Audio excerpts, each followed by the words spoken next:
Lada kadang bun gini ki balong positif, kadang kia, kadang ban kia gi hospital ki jongi.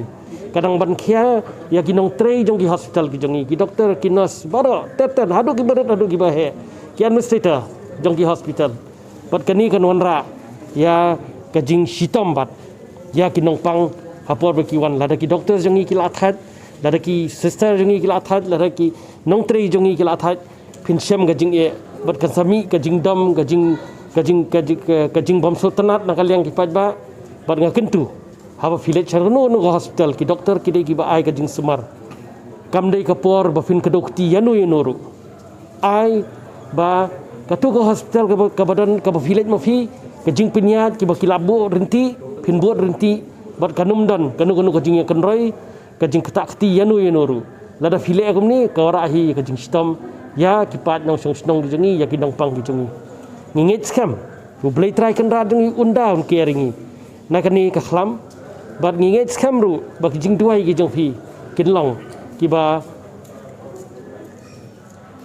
yarap hakamar blay try kan rat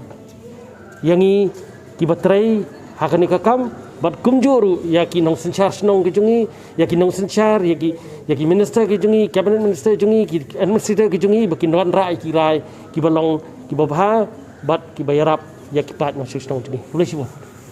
bat ke ba kong san ne ke ba flayo ya khubor nei doktor kalong ba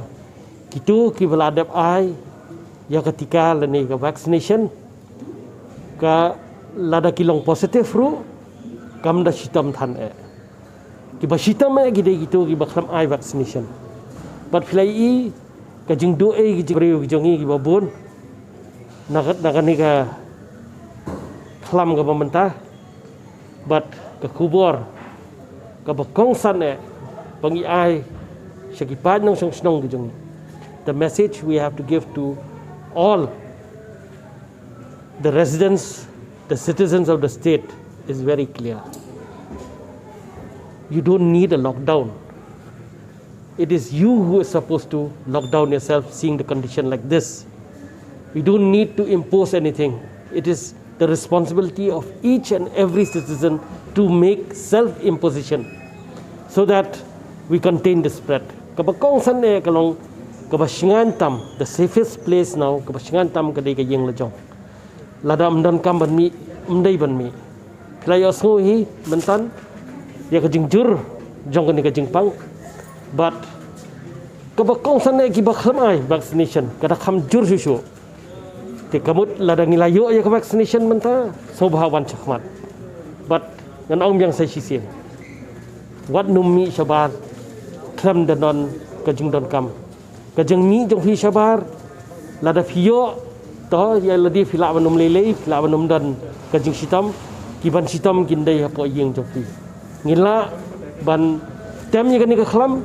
lada ngia trei lang ngia long rinti lang bat ke sarkar bat ki rang ba snong bat ki nong peniat snong bat baro ki hospital keleng gi bo fair ki badan hapo ka ni ka jella ka jungi